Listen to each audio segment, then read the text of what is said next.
का सब्जी मसाला, जो हमेशा याद रखिए, MTH सब्जी मसाला। रूप मंत्रा आयुर्वेदिक फेस क्रीम, ये कोई कॉस्मेटिक नहीं, आयुर्वेदिक औषधि है। पेट सफा आयुर्वेदिक चूर्ण, पेट सफा हर रोग दफा। Doctor ortho Ayurvedic oil and capsule, जोड़ों के दर्द की बेजोड़ दवा। महिलाओं के लिए सर्वाधिक भरोसेमंद औषधि एवं टॉनिक। कोरोना की चपेट में उत्तर प्रदेश में 1604 मामले अब तक सामने, 24 लोगों की हो चुकी है मौत।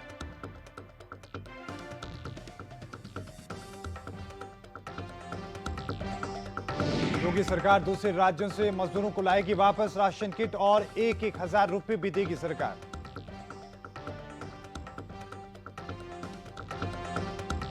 बहराइच में नमाजियों ने पुलिस पर किया हमला, 2 मौलानाओं समेत 32 लोगों को हिरासत में किया गया गिरफ्तार। और गाजीपुर में लॉकडाउन को लेकर पुलिस ने कसी कमर, लॉकडाउन का उल्लंघन करने वालों के खिलाफ कार्रवाई, 6 लोगों के खिलाफ किया गया मुकदमा दर्ज।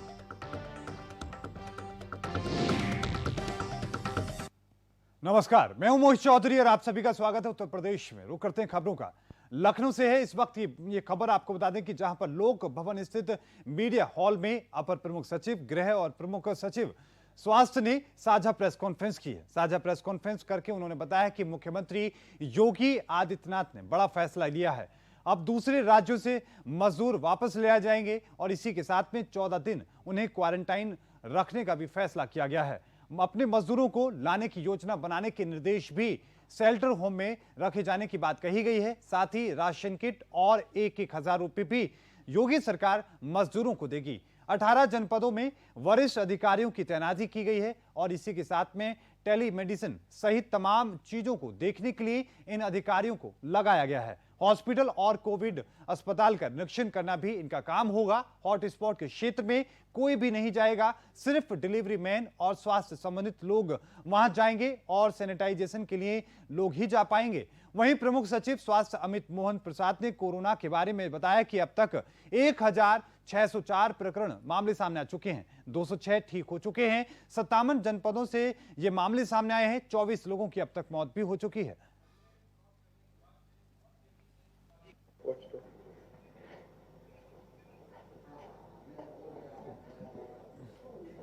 स्पेसिफिक निर्देश सभी वरिष्ठ अधिकारियों को दिए हैं और उन निर्देशों के अनुरूप उन्हें कार्य करना है।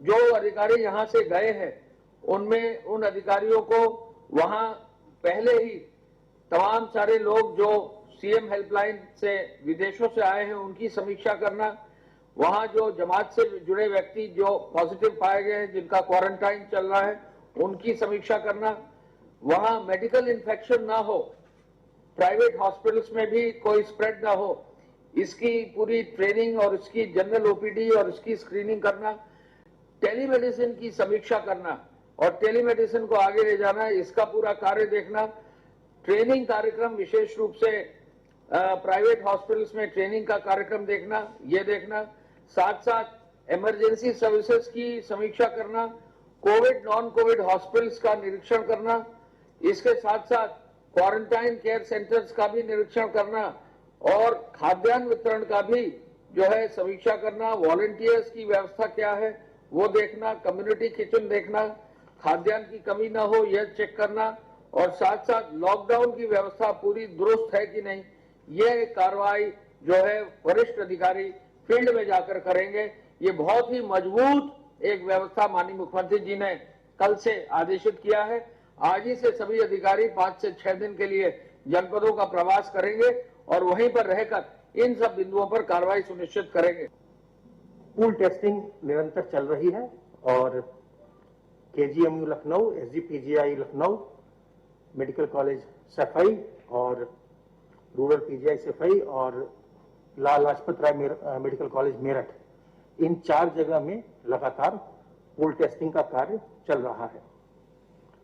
जो आपके माध्यम से हम लोग बार बार लोगों को अवगत करा रहे हैं कि जो अधिक उम्र के लोग हैं, जिनको किसी प्रकार की कोई मेडिकल कंडीशन है, उनको हम लोगों को प्रयास करना चाहिए कि हम उनको संक्रमण से बचाएं लगातार। कि जो भी मृत्यु भी हुए हैं, जो भी मृत्यु हुई है इस प्रदेश में 24 लोगों की अभी तक जो रिपोर्टेड है, उसमें 21 लोग ऐसे हैं जिनको कि कोई न कोई और बीमारी भी थी या अधिक उम्र के भी हैं, कोई कोई बीमारी भी थी। जो 3 लोग जिनको मेडिकल कंडीशन नहीं भी था, वो सभी 50 से ऊपर के लोग हैं। तो इसलिए जिनको भी कोई मेडिकल कंडीशन है, डायबिटीज है या हाइपरटेंशन है या मान लीजिए किडनी की बीमारी है या कैंसर है, ऐसे लोगों पर ये वायरस ज्यादा प्रहार करता है, उनको हमको बचाना चाहिए। और साथ ही साथ इस बात का हमको ध्यान रखना है कि मास्क हम पब्लिक प्लेस में जरूर लगाएं, और मास्क लगाने का हमको लाभ दिखाई भी पड़ रहा है। आप लोगों की भी जो टेस्टिंग हुई उसमें आप सभी नेगेटिव आए, आप सब मास्क लगाते हैं हर समय। तो ये मास्क लगाने का जो संदेश है, ये आप लगातार देते रहें समाज को, लोगों को अपने माध्यम से। हाथ जो है साबुन और पानी से बार बार लोग धोते रहें, 20 सेकंड से ज्यादा धोएं, ताकि वायरस जो है वो पूरी तरह से समाप्त हो जाए। और सोशल डिस्टेंसिंग का ध्यान अवश्य दें। जो ये प्रतिबंध लगाए गए हैं हॉटस्पॉट के एरियाज में, क्योंकि जो भी इन्फेक्शन के नए केसेस निकल के आ रहे हैं, वो हम देख रहे हैं कि हॉटस्पॉट के एरिया से ही अधिकांश वहीं से निकल के आ रहे हैं। इसलिए वहां पर लोगों के लिए अत्यंत आवश्यक है कि अगर वो उनका एरिया हॉटस्पॉट डिक्लेयर हुआ है, तो वो सोशल डिस्टेंसिंग पर, हैंड वॉशिंग पर और मास्क लगाने पर, इन चीजों पर विशेष ध्यान दें। और इस बीच एक बड़ी खबर आ रही है उत्तर प्रदेश के संभल से। कोरोना वायरस को लेकर इस वक्त बड़ी और अहम खबर आपकी टीवी स्क्रीन पर आने जा रही है। आपको बता दें कि संभल में और भी 4 मामले कोरोना पॉजिटिव पाए गए हैं। कोरोना वायरस संक्रमितों की संख्या अब संभल में 14 हो चुकी है। स्वास्थ्य विभाग में इस खबर के बाद में हड़कंप मच चुका है। संभल को जो सीएमओ है, उनका अतिरिक्त अस्थायी कार्यालय बनाया गया है। डीएम ने कोरोना वायरस को लेकर कदम भी उठाए हैं। इस वक्त की बड़ी खबर आपकी टीवी स्क्रीन पर ओके इंडिया आप तक पहुंचा रहा है उत्तर प्रदेश के संभल से। आपको बता दें कि संभल के सीएमओ का अतिरिक्त एक कार्यालय भी तैयार किया गया है। इस वक्त की बड़ी खबर आपकी टीवी स्क्रीन पर ओके इंडिया आप तक पहुंचा रहा है। बड़ी और महत्वपूर्ण खबर कोरोना को लेकर संभल से। आपको बता दें कि इस वक्त बड़ी खबर आपकी टीवी स्क्रीन पर। संभल में मिले 4 कोरोना पॉजिटिव, और इसी के साथ आपको यह भी बताते चलें कि कोरोना वायरस संक्रमितों की संख्या 14 हो चुकी है। लेकिन आपको यह भी बताते चलें कि इस खबर के बाद में स्वास्थ्य विभाग में हड़कंप मचा है। इस वक्त की बड़ी खबर आपकी टीवी स्क्रीन पर। संभल के सीएमओ का अतिरिक्त अस्थायी तौर पर एक कार्यालय भी तैयार किया गया है। रुक करते हैं बाकी खबरों का। आपको बता दें कि कोरोना को लेकर संगम नगरी से बड़ी खबर सामने आई है। कोरोना के 3 मामले वहां पर सामने आए हैं। 3 नए केस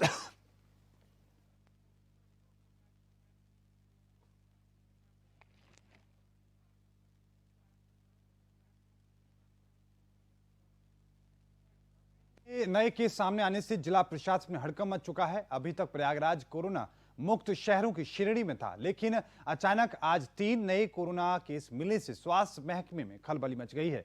प्रयागराज में कोरोना संक्रमितों की संख्या बढ़कर 4 हो चुकी है। आज 3 नए मामले में 2 ग्रामीण और 1 शहरी इलाके का है। डीएम भानुचंद्र गोस्वामी ने 3 लोगों को कोरोना पॉजिटिव पाए जाने की पुष्टि की है। जानकारी के अनुसार ये 3 कोरोना पॉजिटिव मरीजों में शंकरगढ़ तहसील के 2 लेबर की कोरोना टेस्ट रिपोर्ट पॉजिटिव आई है। ये दोनों लेबर 2 दिन पहले ही मुंबई से वापस लौटे हैं। वहीं दूसरा मामला शहर के शिवकुटी इलाके के शंकर घाट का है, जहां पर 37 वर्षीय युवक की जांच रिपोर्ट आई और वो पॉजिटिव आई है। बताया जा रहा है कि युवक हाल ही में दूसरे युवक के साथ ई पास वाराणसी गया था और वाराणसी में उस युवक के दोस्त की रिपोर्ट कोरोना पॉजिटिव आई थी। वाराणसी से संबंधित युवक की हिस्ट्री के आधार पर प्रयागराज में युवक का टेस्ट किया गया और वो पॉजिटिव आया है। आपको बता दें कि पूरे देश में रमजान के चांद की दीदार होने के बाद में रमजान के पहला रोजा रखने का ऐलान कर दिया गया है। राजधानी लखनऊ में इस्लामिक सेंटर ऑफ इंडिया के इमाम मौलाना खालिद महली फिरंगी शुक्रवार को रमजान के चांद की दीदार होने के बाद ऐलान उन्होंने किया था कि सभी रोजादार शनिवार को रमजान का पहला रोजा रखेंगे। वहीं मौलाना खालिद रशीद फिरंगी महली ने मुस्लिम समाज के लोगों से यह अपील भी की है कि सभी लोग अपने घरों में ही इबादत करें। लॉकडाउन के चलते घरों में इबादत करने की अपील की है और कहा कि मस्जिदों में ना जाकर घरों में ही रोजा खोलें और नमाज करें। वहीं आपको यह भी बता दें कि शिया चांद कमेटी के अध्यक्ष मौलाना सैफ अब्बास ने भी तस्दीक लखनऊ में इस्लामिक सेंटर ऑफ इंडिया का एक कैलेंडर जारी किया है। लॉकडाउन को देखते हुए इस कैलेंडर में शायरी इफ्तियार का समय दिया गया है। 30 दिन में जुमा किस रोज तारीख में पड़ेगा इसकी भी वहां पर जानकारी दी है। लोग अपने घर में रहेंगे और इस कैलेंडर के माध्यम से सुबह शायरी और शाम को इफ्तार का समय देखकर रोजा खोल सकेंगे। आज आपको बता दें कि ये पवित्र रमजान का महीना है और ऐसे में लगातार पूरे देश में इस मौके पर खुशी का माहौल है, लेकिन लॉकडाउन के चलते इन खुशियों में कुछ खलल पड़ती नजर आ रही है।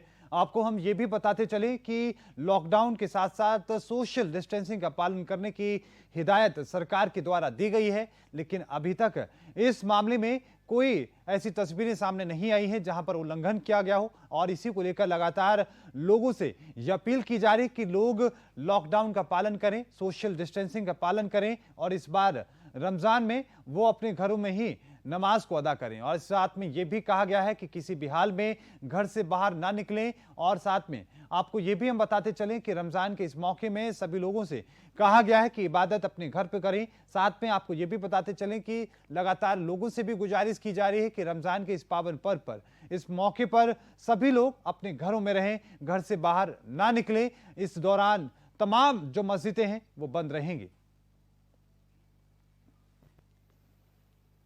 आज 29 शाबानुल मुअज्जम 1441 हिजरी मुताबिक 24 अप्रैल 2020 को रमजान मुबारक का चांद नजर आ गया है। लिहाजा कल यानी 25 अप्रैल को पूरे मुल्क में पहला रोजा इंशाअल्लाह होगा। इस मौके पर मैं तमाम लोगों को रमजान मुबारक की दिली मुबारकबाद देते हुए एक बार फिर से यही अपील करूंगा कि तमाम लोग अपने घरों पर रहें, घरों पर रहते ही हुए रोजा रखें, नमाजें पढ़ें, तरावी पढ़ें, इफ्तार और सहरी करें। और इफ्तार के वक्त खुसूसन अल्लाह से जरूर दुआ करें कि अल्लाह हमारे इस मुल्क से और पूरी दुनिया से कोरोना वायरस जैसी बीमारी का हमेशा हमेशा के लिए खात्मा कर दे। मरकजी चांद कमेटी फ्रेंज महल लखनऊ के जानिब से ये ऐलान किया जा रहा है कि आज 29 शाबानुल मुअज्जम 1441 हिजरी मुताबिक 24 अप्रैल 2020 को लखनऊ में रमज़ान मुबारक का साफ चांद नज़र आ गया है। लिहाजा कल यानी 25 अप्रैल को पहला रोज़ा पूरे मुल्क भर में रखा जाएगा। मैं रमज़ान मुबारक की मुबारकबाद सबको दिल की गहराइयों से देते हुए ये अपील करता हूँ कि इस मुबारक महीने में सब लोग रोज़ा रखें, कुरान मजीद की तिलावत करें, तरावी पढ़ें, अफ्तार करें, सहरी करें, लेकिन ये तमाम इबादतें घर में रह करके करें और अल्लाह से दुआ करें कि अल्लाह अपने इस मुल्क से और पूरी दुनिया से इस बीमारी का खात्मा कर दे।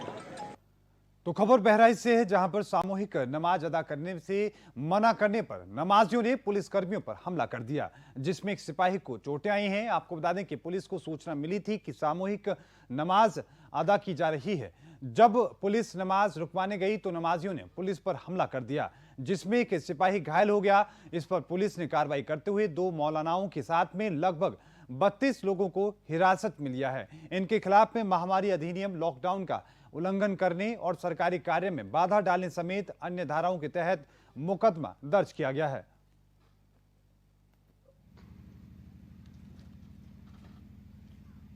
अंतर्गत ग्राम रीवा में स्थित एक मस्जिद में 23 लोगों के एक साथ नमाज अदा करने की सूचना थी। क्योंकि सामाजिक रूप से कोई इस तरह का आयोजन प्रतिबंधित है, अतः उनके विरुद्ध लॉकडाउन तोड़ने तथा महामारी को करने के संबंध में अभियोग पंजीकृत किया गया है। इसी प्रकार थाना खैरी घाट के अंतर्गत ग्राम चौकसा हाट में भी 9 व्यक्तियों द्वारा मस्जिद में सामूहिक नमाज अदा की गई थी, जो लॉकडाउन का उल्लंघन है। उनके विरुद्ध भी विधिक कार्रवाई अलग-अलग टीम है कि एक ही टीम, उनकी गिरफ्तारी की जा रही है तथा FIR पंजीकृत। और इस खबर पर ज्यादा जानकारी के साथ रोहित श्रीवास्तव हमारे साथ जुड़ चुके हैं। रोहित श्रीवास्तव, क्या कुछ ये पूरा मामला है, पुलिस कर्मियों पर नमाजियों द्वारा ये हमला किया गया है, अपडेट करें। जी मोहित जी, ये पूरा मामला बहराइच के खैरी घाट थाना अंतर्गत व बौंडी थाना अंतर्गत जो मस्जिदों में सामूहिक नमाज पढ़ने को लेकर है, इस पर पुलिस प्रशासन को स्थानीय लोगों के द्वारा जानकारी दी गई थी कि सामूहिक नमाज अदा की जा रही है, जिस पर पुलिस प्रशासन मौके पर पहुंचकर उन लोगों को समझा बुझा कर मना कर रही थी, जिस पर उन लोग पथराव करने लगे। एक सिपाही इस पे गंभीर रूप से चोटिल भी हो गया है।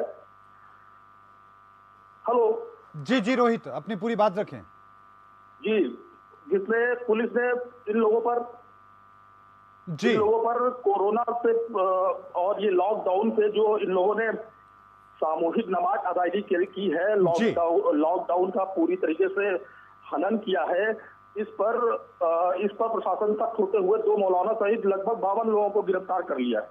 और रोहित, साथ में ये भी हम जानने की कोशिश करें कि जो सिपाही घायल हुए हैं उनकी अभी स्थिति कैसी है, उसको लेकर डॉक्टरों ने क्या कहा है? उनकी स्थिति गंभीर बनी हुई है, सर पे चोट आई हुई है, हॉस्पिटल में एडमिट है और अभी प्रशासन पूरी तरीके से उनके हालात पर जो स्थिति बनी हुई है उस पर गंभीर रूप से जो उनकी स्थिति है उस पर पूरी नजर बनाए हुए है। स्थिति उस वक्त बहुत ज्यादा गंभीर हो गई थी जब नमाजियों के द्वारा पथराव किया जा रहा था, उस पर पुलिस अधिकारियों को भी तोड़ा गया है। और रोहित साथ में ये भी जानने की कोशिश करें, क्योंकि रमजान का पवित्र महीना चल रहा है, ऐसे में तमाम मुस्लिम समुदाय के जो लोग हैं मस्जिद में नमाज पढ़ते हैं। अब इस तरह की घटना सामने आने के बाद क्या प्रशासन लोगों को जागरूक करने के लिए जमीन पर उतरा है, लोगों तक मिल रहा है? जी बिल्कुल, जमीन पर उतरा हुआ है। इससे पूर्व भी कई मौलानाओं से पीस कमेटी की बैठक के दौरान उनको जानकारी भी दी गई कि इस गंभीर बीमारी, गंभीर संक्रमक जो महामारी कोरोना नामक फैली हुई है, इससे उन्हें रूबरू भी कराया गया है। उसके बावजूद वो अपनी मतलब उनकी जिहालियतें ही कही है, वो बात मानने को तैयार नहीं है। वो प्रशासन की चीजों को, प्रशासन के आदेशों को वो सुनना ही नहीं चाह रहे।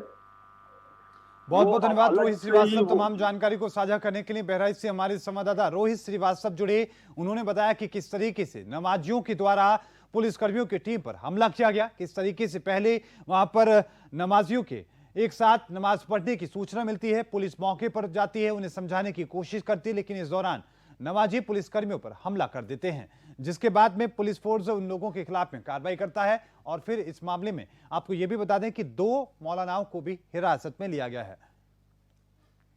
खबर गाजीपुर से है, जहां से आपको बताएं कि जमानिया कोतवाली पुलिस ने लॉकडाउन का पालन कराने के लिए कमर कस ली है और उल्लंघन करने वालों के खिलाफ अब कार्रवाई शुरू कर दी है। इस दौरान जमानिया कोतवाली प्रभारी निरीक्षक राजीव कुमार सिंह ने बताया कि नगर के पांडे मोड़ पर वाहन चेकिंग अभियान चलाया गया था, जिसमें लॉकडाउन का उल्लंघन कर रहे 9 वाहनों का चालन किया गया, 3 वाहन सीज किए गए और 30,100 रुपए का सम्मान शुल्क वसूला गया है। आपको यह भी बता दें कि धारा 144 का उल्लंघन और महामारी अधिनियम के तहत 6 लोगों पर मुकदमा भी दर्ज किया गया है।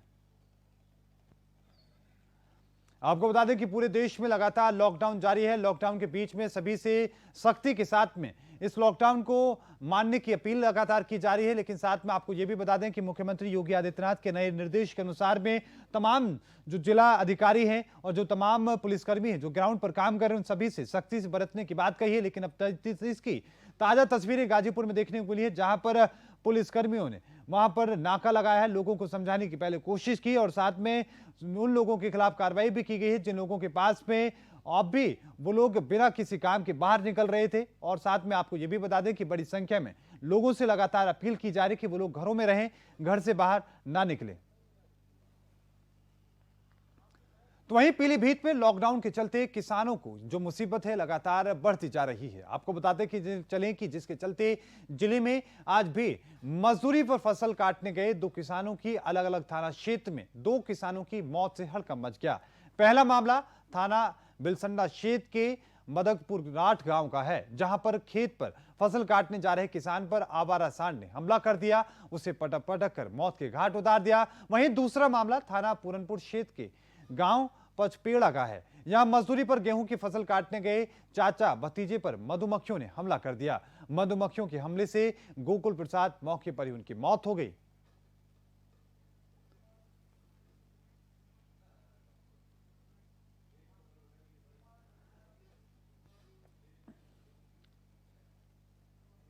तो वहीं बदायूं जिले में एक पति ने प्रेम प्रसंग के शक में अपनी पत्नी के फावड़े से काटकर निर्मम हत्या कर दी।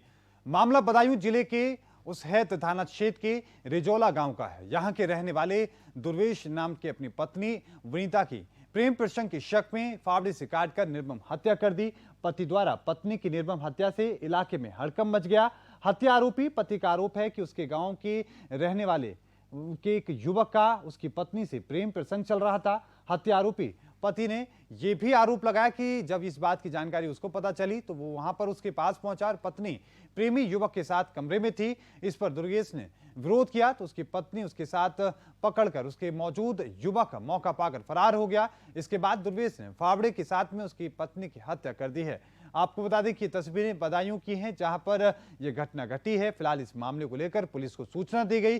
पुलिस ने इस पूरे मामले को लेकर फिलहाल अपनी कार्रवाई शुरू कर दी है, जांच पड़ताल शुरू कर दी है। आरोपी को गिरफ्तार कर लिया गया है। एक बार फिर आपको बता दें कि घटना बदायूं की है जहां पर प्रेम प्रसंग के शक में एक महिला की हत्या की गई है। आपको बता दें कि पीलीभीत में लॉकडाउन के चलते लगातार अलग अलग तरह की तस्वीरें थी, लेकिन इस बीच बदायूं से तस्वीरें सामने आई हैं जहां पर प्रेम प्रसंग के शक में वहां पर एक महिला की हत्या कर दी गई है और इस हत्या का आरोप उसी के पति पर लगा है। आपको बता दें कि पति ने कई गंभीर आरोप अपनी पत्नी पर लगाए हैं। आपको बताते चलें कि आरोपी पति का आरोप है कि उसकी पत्नी का किसी अन्य शख्स के साथ में प्रेम प्रसंग चल रहा था। गांव का ही शख्स था जिसके खिलाफ वो लगातार उसके मामले की जब जानकारी उसको मिली तो उसने दोनों को रंगे हाथों पकड़ लिया। इसके साथ में आपको ये भी बताते चलें कि आरोपी का जो पति है उसका यह भी दावा है कि जो मौके पर प्रेम प्रसंग का पति जो था वो वहां पर मौजूद था, उसने फावड़ा उठाया और उसने अपने पत्नी की हत्या कर दी। रोहित विनीता कौन है? उत्तर प्रदेश में अभी के लिए इतना ही। देखते रहो इंडिया। मुझे दीजिए इजाजत। धन्यवाद।